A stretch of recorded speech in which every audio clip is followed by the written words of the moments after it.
నమస్కారం ఘంటారావానికి స్వాగతం. ముందుగా ప్రధానాంశాలు. 10 ఫలితాల్లో 86.69% ఉత్తీర్ణత. 17 పాఠశాలల్లో 0% పాస్.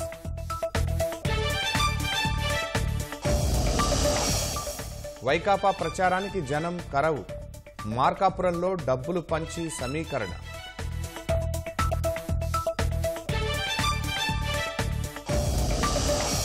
రాష్ట్రంలో కూటమి అభ్యర్థుల నామినేషన్ల కోలాహలం. భారీ ర్యాలీలతో బయలుదేరిన అభ్యర్థులు.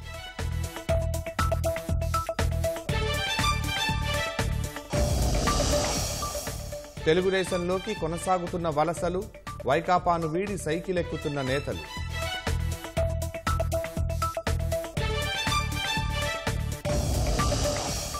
మొదటి దశ ఓటింగ్తో మోదీలో భయం వచ్చిందన్న రాహుల్. నిరాశతోనే అబద్ధాలు చెబుతున్నారని ఆగ్రహం.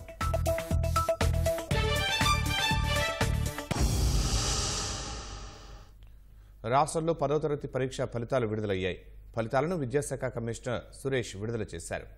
10వ తరగతిలో 86.69% మంది విద్యార్థులు ఉత్తీర్ణత సాధించారు. 89.17%తో బాలికలు ముందంజలో ఉన్నారు. బాలురు 84.32% ఉత్తీర్ణత సాధించారు. 2803 పాఠశాలల్లో 100% మంది విద్యార్థులు ఉత్తీర్ణులు కాగా 17 బడుల్లో ఏ ఒక్కరూ పాస్ కాలేదు. మన్యం జిల్లా అగ్రస్థానంలో నిలవగా కర్నూలు జిల్లా చివరి స్థానానికి పడిపోయింది. మే 24 నుంచి జూన్ 3 వరకు అడ్వాన్స్డ్ సప్లిమెంటరీ పరీక్షలు నిర్వహిస్తామని అధికారులు తెలిపారు.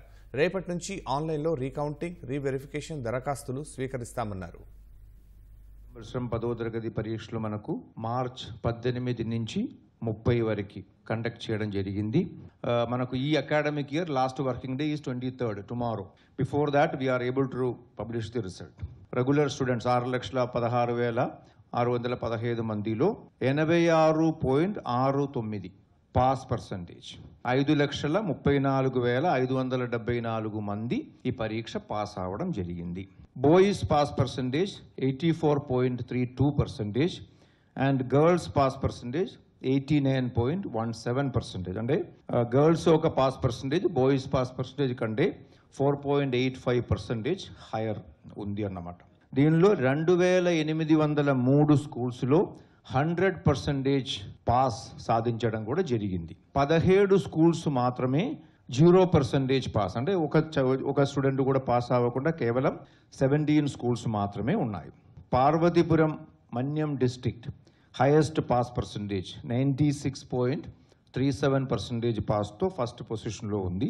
కర్నూలు డిస్ట్రిక్ట్ 62.47%తో చివరి స్థానంలో ఉంది, 26th పొజిషన్లో ఉంది.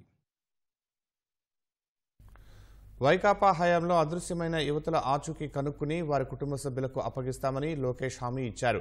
ఎన్నికల ప్రచారంలో భాగంగా మంగళగిరి మండలం కాజాలోని ఏఆర్ అపార్ట్మెంట్ వాసులతో లోకేష్ సమావేశమయ్యారు.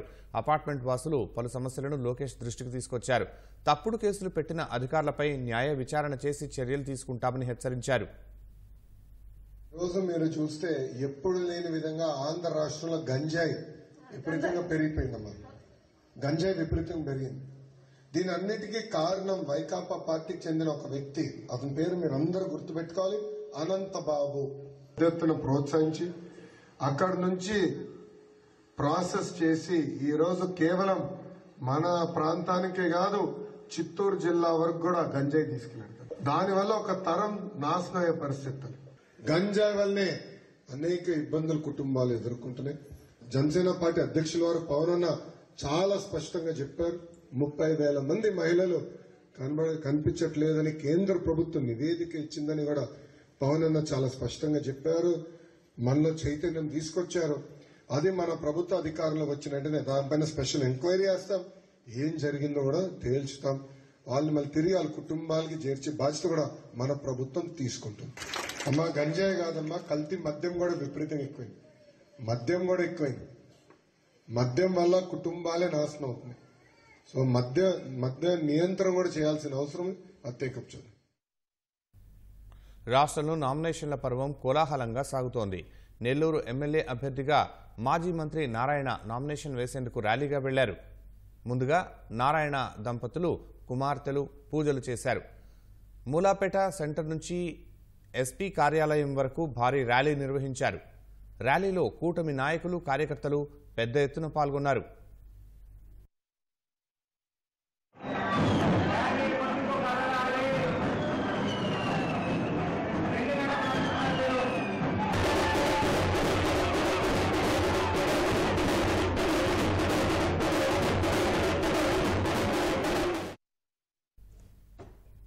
నెల్లూరు లోక్సభకు తెలుగుదేశం అభ్యర్థిగా వేమిరెడ్డి ప్రభాకర్ రెడ్డి నామినేషన్ దాఖలు చేశారు.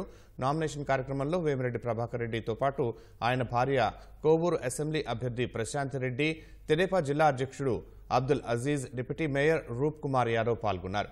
ఉదయగిరి అసెంబ్లీకి కూటమి అభ్యర్థిగా కాకర్ల సురేష్, ఆత్మకూరులో ఆనం రామనారాయణ రెడ్డి, సర్వేపల్లి నియోజకవర్గం వైకాపా అభ్యర్థిగా మంత్రి కాకాణి గోవర్ధన్ రెడ్డి నామినేషన్ వేశారు.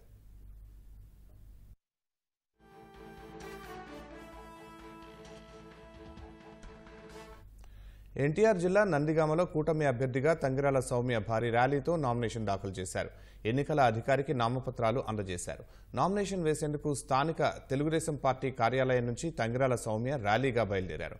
కూటమి ఎంపీ అభ్యర్థి కేశినేని శివనాథ్, జిల్లా తెలుగుదేశం పార్టీ అధ్యక్షుడు నెట్టెం రఘురాం, మాజీ మంత్రులు దేవినేని ఉమామహేశ్వరరావు నామినేషన్ కార్యక్రమానికి హాజరయ్యారు.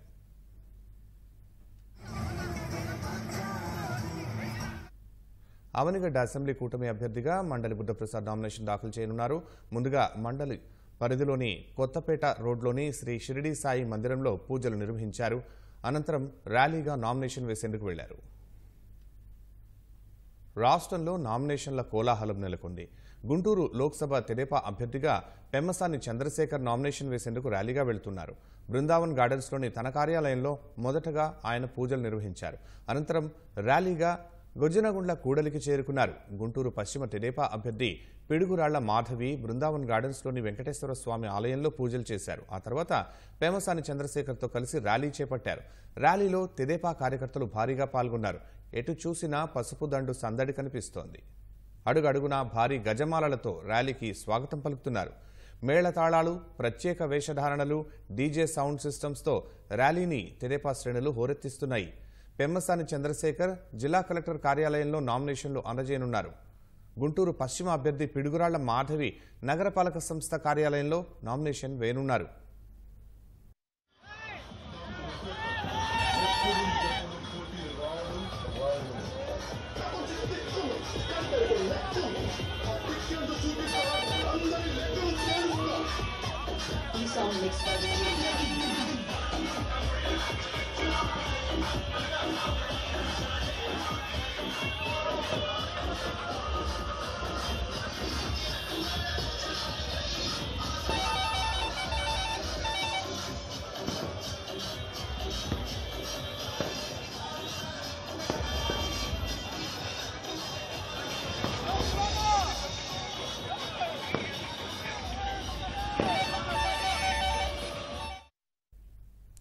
విజయవాడ తూర్పు అభ్యర్థి గద్దె రామ్మోహన్ నామినేషన్ దాఖలు చేసేందుకు ర్యాలీగా తరలి వెళ్తున్నారు.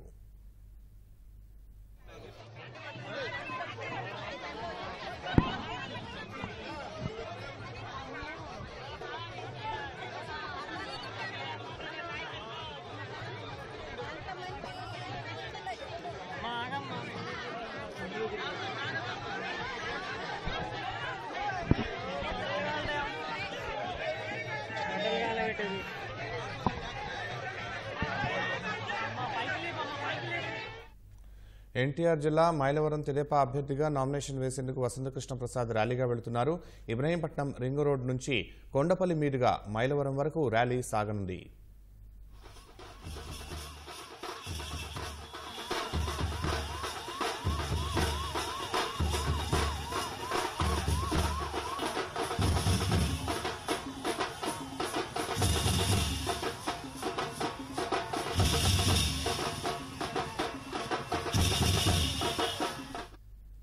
గుంటూరు తూర్పు తెదేపా అభ్యర్థిగా నసీర్ అహ్మద్ నేడు నామినేషన్ వేస్తున్నారు. పొన్నూరు రోడ్లోని తెదేపా కార్యాలయం నుంచి నగరపాలక సంస్థ కార్యాలయం వరకు ర్యాలీగా ఆయన బయలుదేరి వెళ్లారు.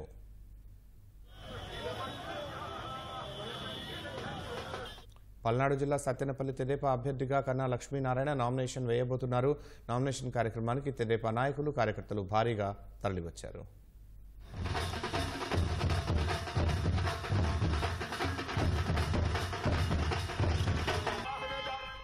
కాకినాడ జిల్లా పెద్దాపురంలో తెదేపా అభ్యర్థి చినరాజప్ప ర్యాలీగా నామినేషన్ వేసేందుకు బయలుదేరారు.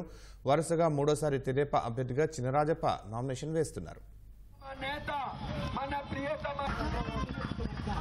ఆల్రెడీ సమయం 9:30 అయింది. మనకి ముహూర్త సమయం చాలా సమీపంలో ఉందిగా పూర్తిగా మా నమస్కారాలు తెలియజేస్తూ వైకాపా అభ్యర్థుల ప్రచారం నామినేషన్లకు జనం కరవయ్యారు.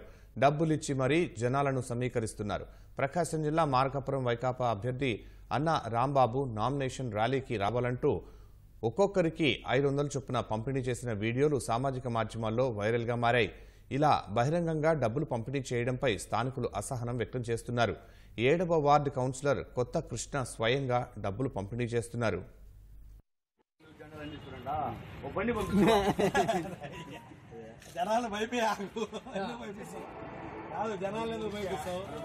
లేదు అంతకు పబ్లిక్ లో ఎందుకు అవసరమా? కృష్ణా జిల్లా మచిలీపట్నంలో తెలుగుదేశంలోకి వలసలు కొనసాగుతున్నాయి. 2019లో కాంగ్రెస్ అభ్యర్థిగా పోటీ చేసిన చలమలశెట్టి ఆదికిరణ్ తెదేపాలో చేరారు. ఆయనకు తెదేపా అభ్యర్థి కొల్లు రవీంద్ర కండువా కప్పి పార్టీలోకి సాదరంగా ఆహ్వానించారు. రాష్ట్రంలో జగన్ బందర్లో పేర్ని నానిని ఓడించడమే ప్రధాన లక్ష్యంగా పార్టీలో చేరినట్లు ఆదికిరణ్ తెలిపారు. ఎన్నికల వేళ వైకాపా నుంచి తెలుగుదేశంలోకి భారీగా వలసలు కొనసాగుతున్నాయి. నెల్లూరు జిల్లా రూరల్ మండలం కొత్త వెల్లంటి సర్పంచ్ తురిమెరుల లక్ష్మి వైకాపాకు రాజీనామా చేసి తెలుగుదేశంలో చేరారు. ఆమెతో పాటు మరికొందరు వైకాపా నాయకులు కార్యకర్తలు పార్టీలో చేరారు. వారంతా తెలుగుదేశం ఎమ్మెల్యే అభ్యర్థి కోటరెడ్డి శ్రీధర్రెడ్డి సమక్షంలో పసుపు కండువా కప్పుకున్నారు. వైకాపా అరాచక పాలన నచ్చక పార్టీని వీడినట్లు సర్పంచ్ లక్ష్మి వెల్లడించారు. ఈ ఎన్నికల వేళ నాకు అండగా నిలిచేదానికి తెలుగుదేశం పార్టీ గెలుపు కోసం మంచి మనసు చేసుకుని తెలుగుదేశం పార్టీలో చేరినటువంటి కొత్త వెల్లంటి సర్పంచ్ తురిమెర్ల లక్ష్మి గారిని, వారి భర్త రామారావు గారిని, అందరికీ ఆ గ్రామ నాయకులందరికీ పేరు పేరున ధన్యవాదాలు తెలియజేసుకుంటూ, ఆ సర్పంచ్ గారు ఏదైతే ఆ గ్రామాభివృద్ధి విషయంలో సమస్యల పరిష్కారం కోసం ఉందో అవన్నీ కూడా వచ్చేది తెలుగుదేశం పార్టీ కూటమి ప్రభుత్వం ఖాయం. దానిలో తప్పకుండా జీతాలు ఇవ్వాలంటూ ప్రభుత్వ ఉద్యోగులు ఎప్పుడైనా ఆందోళనలు చేశారా? పీఆర్సీ అమలు కోసం ఉద్యమించారా? బిల్లులు రాక పిల్లల పెళ్లిళ్లను ఉద్యోగులు వాయిదా వేసుకున్న దుస్థితి ఎప్పుడైనా ఉందా? 5 ఏళ్ల జగన్ పాలనను నెమరు వేసుకుంటే ఇలాంటి పరిస్థితులు కళ్ల ముందు కదలాడతాయి. సీఎం మొదలు మంత్రులు, అధికార పార్టీ ప్రజాప్రతినిధుల సూటిపోటి మాటలు, పెత్తనాలతో ఉద్యోగులు నిత్యం అవమానాలకు గురయ్యారు.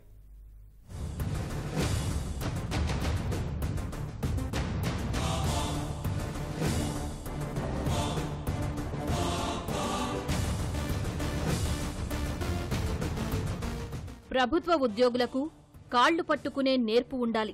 మంత్రి బొత్స సత్యనారాయణ వ్యాఖ్యలివి. జ్యోతి చదువుకొచ్చి అందరూ ఒక మాట చెప్పింది, అవసరమైతే కాళ్ళు పట్టుకోనే బతిమాలనే వాళ్ళ మీద కూర్చొని మేము వచ్చి మీ తాలూకు సమస్యను తీరుస్తానని చెప్పింది. అక్కడ అది అవసరం. సామధాన భేద దండోపాలన్న చూసా అది అవసరం. కంట్రోల్లో ఉండండి.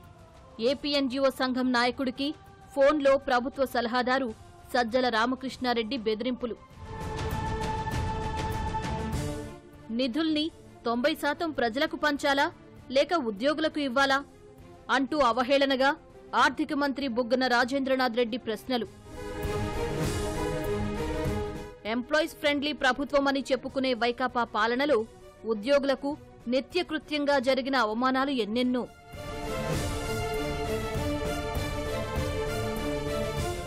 ప్రభుత్వం దివాలా తీసినట్లుగా కొన్నిసార్లు 12వ తేదీ వరకు జీతాలు ఇవ్వని దుస్థితి రాష్ట్రంలో ఏర్పడింది.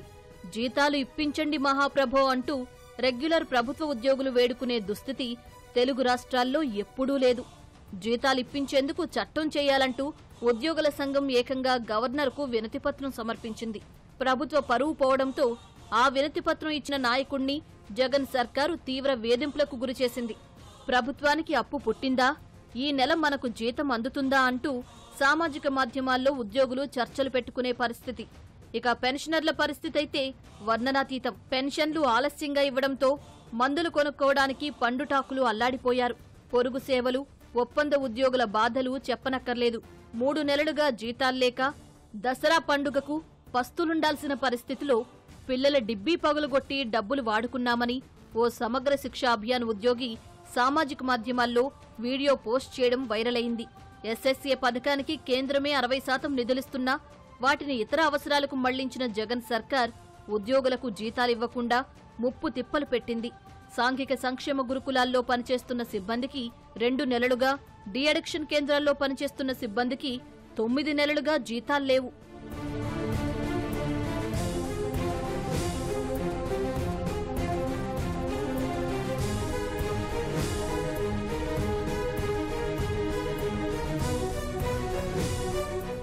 జగన్ ప్రభుత్వం 11వ PRCలో ఉద్యోగులను ఘోరంగా మోసం చేసింది.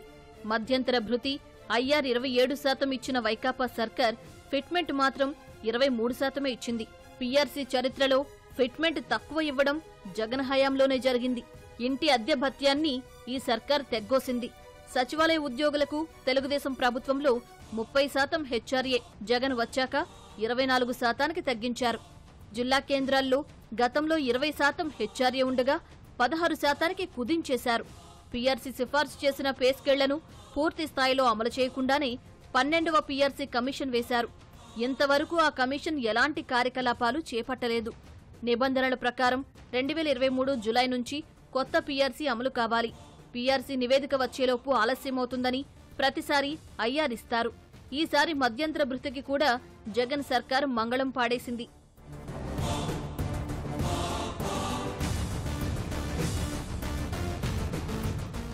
ఉద్యోగులకు చెల్లించాల్సిన బకాయిలు దాదాపు 19,000 కోట్లు పేరుకుపోయాయి. పదవీ విరమణ తర్వాత ఇచ్చే DA, PRC బకాయిలే 7,500 కోట్లు ఉన్నాయి. వీటిని రాబోయే ప్రభుత్వంపైకి నెట్టేశారు. 2027లోగా చెల్లిస్తామని నోటి మాటగా చెప్పడం తప్ప ఉత్తర్వులు ఇవ్వలేదు. ఉద్యోగుల TA, DA బకాయిలు 274 కోట్ల వరకు ఉన్నాయి. సరెండర్ లీవుల బకాయిలు 2,250 కోట్లు. ఇవి కాకుండా 2021-22 నాటికి చెల్లించాల్సిన బకాయిలు మరో 300 కోట్లున్నాయి. మెడికల్ రీఎంబర్స్మెంట్ బిల్లులు 118 కోట్లు పెండింగ్లో ఉన్నాయి. ఉద్యోగుల జీతాల నుంచి మినహాయించిన CPS మొత్తాన్ని ప్రాన్ ఖాతాకు జమ చేయలేదు. ప్రభుత్వం ఉద్యోగుల పదవీ విరమణ వయస్సును 62 ఏళ్లకు పెంచింది. ప్రస్తుతం రిటైర్మెంట్లు కొనసాగుతున్నాయి. పదవీ విరమణ పొందితే ప్రయోజనాలు ఎలా అని ఉద్యోగులు మదనపడే దుస్థితిని జగన్ సర్కార్ కల్పించింది.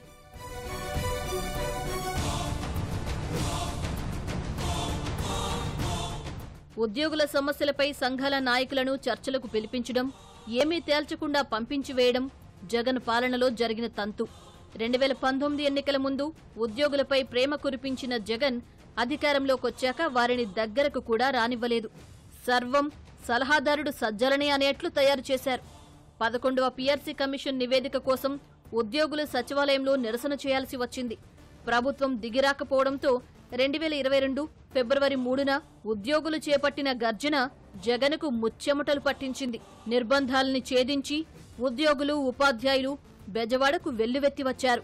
4 కిలోమీటర్ల పొడవున్న BRTS రహదారి మొత్తం కిక్కిరిసిపోయింది. చీకటి PRC జీవోలు రద్దు చేయాలంటూ ఉద్యోగులు నినదించారు. దిగొచ్చిన ప్రభుత్వం కొన్ని సదుపాయాలను కల్పించింది. ఈ ఉద్యమం తర్వాత విభజించు, పాలించు సూత్రాన్ని చేసిన జగన్ సంఘాలను విడగొట్టి నిరసనలు జరగకుండా అణచివేశారు. జగన్ చెప్పినట్లు వైకాపాది ఉద్యోగుల ఫ్రెండ్లీ ప్రభుత్వమే అయితే చలో విజయవాడ లాంటి పెద్ద కార్యక్రమాన్ని ఎందుకు నిర్వహించాల్సొచ్చింది? సలహాదారులంటూ తన అనుచరగణానికి దోచిపెడుతూ ఉద్యోగులకు ప్రయోజనాలివ్వకుండా ముప్పు తిప్పలు పెట్టారు జగన్. నెల్లూరు లోక్సభ NDA కూటమి అభ్యర్థి వేమిరెడ్డి ప్రభాకర్ రెడ్డి నామినేషన్ దాఖలు చేసిన అనంతరం మీడియాతో మాట్లాడుతున్నారు. ప్రత్యక్ష ప్రసారం ద్వారా చూద్దాం.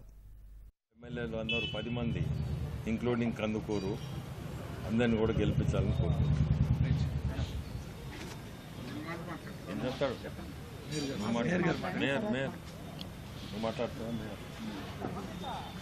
అందరికి నమస్కారం. ఈరోజు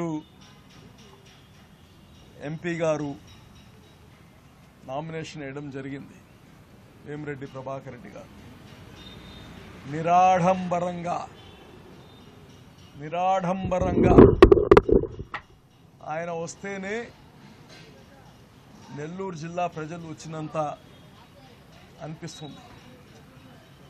నెల్లూరు జిల్లా వాళ్ళు ఒక ఎంపీ ఇటువంటి వ్యక్తి మాకు కావాలి అని కోరుకునే వ్యక్తి, పార్టీలకు అతీతంగా లేకపోతే మామూలుగా 2 నెలల్లో ఎలక్షన్ ఉందనగా ఎవరైనా పార్టీ మారి వస్తే రాజకీయాల్లో పెద్ద సమస్య ఉండదు, ప్రజల్లో విపరీతమైన అసహ్యం చేసుకుంటారు.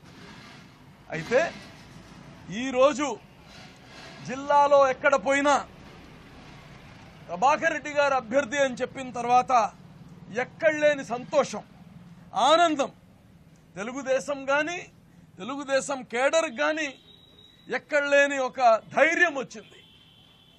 క్యాండిడేట్స్ కానీ ఈరోజు ఈ రాష్ట్రంలో మొట్టమొదటి ఎంపీ గెలిచేది, అత్యధిక మెజారిటీతో గెలిచేది విపిఆర్ గారనే మీ అందరికీ మనవి చేస్తున్నారు. గులకరాయి ఘటన జరిగి 9 రోజులైనా కేసులో ఎలాంటి పురోగతి లేదు. ఆధారాల సేకరణలో పోలీసులు విఫలమయ్యారన్న విమర్శలు బలంగా వినిపిస్తున్నాయి. 8 బృందాలతో కూడిన ప్రత్యేక టీంను ఏర్పాటు చేసిన సమాచారం ఇచ్చిన వారికి 2 లక్షల రివార్డు ప్రకటించినా ఫలితం కనిపించడం లేదు. తెలుగుదేశం నాయకుడు దుర్గారావును 4 రోజుల పాటు అదుపులో ఉంచుకుని పోలీసులు ప్రశ్నించినా కేసును ముందుకు తీసుకువెళ్లే ఆధారాలు మాత్రం లభ్యం కాలేదు. ఇప్పటి వరకు A1 సంగతి మాత్రమే పోలీసులు తేల్చారు. మరి మిగిలిన నిందితులు ఎవరు, వారి పాత్ర ఏంటి అన్నది ఇంతవరకు తేల్చలేకపోయారు. సీఎం జగన్ పై గులకరాయి విసిరిన కేసులో తొలుత అదుపులోకి తీసుకున్న 5గురిలో సతీష్ ను నిందితుడిగా పోలీసులు తేల్చి కోర్టులో హాజరుపరిచారు. రిమాండ్ రిపోర్టులో A2 ప్రోద్బలంతోనే A1 అయిన సతీష్ జగన్ పై రాయి విసిరాడని పేర్కొన్నారు. సతీష్ ఇచ్చిన వాంగ్మూలం ఆధారంగా పోలీసులు దుర్గారావును అదుపులోకి తీసుకున్నారు. సతీష్ ను దుర్గారావును వేర్వేరుగా ప్రశ్నించి ఆ తర్వాత ఇద్దరినీ కలిపి విచారించినా పోలీసులకు ఎలాంటి ఆధారం దొరకలేదు. కేవలం సాక్షుల స్టేట్మెంట్ల ఆధారంగానే పోలీసులు ఈ కేసును నడిపిస్తున్నారు తప్ప సాక్ష్యాల సేకరణలో మాత్రం పురోగతి లోపించింది. మరోవైపు అప్పటికే 4 రోజులు కస్టడీలో ఉంచుకోవడం, అతని కుటుంబీకులు హెబియస్ కార్పస్ పిటిషన్ వేసేందుకు సన్నద్ధమవుతుండటం వల్ల దుర్గారావును విడిచిపెట్టాల్సిన పరిస్థితి తలెత్తినట్లు భావిస్తున్నారు.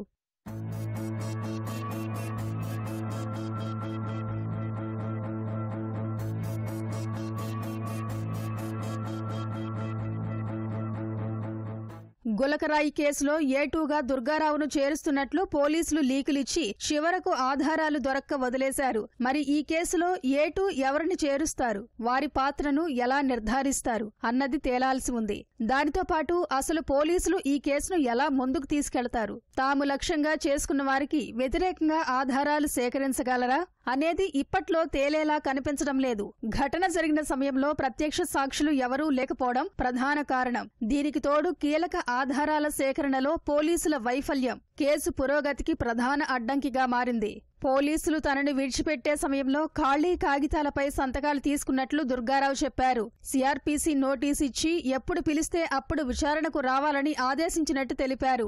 దీనివల్ల అతడిని ఎప్పుడైనా విచారణకు పిలిచి అరెస్టు చూపించే అవకాశాలు లేకపోలేదు. ఈ ఘటనలో తెదేపా నేతల పాత్రపై పోలీసులు నిశితంగా దర్యాప్తు చేస్తున్నట్టు తెలిసింది.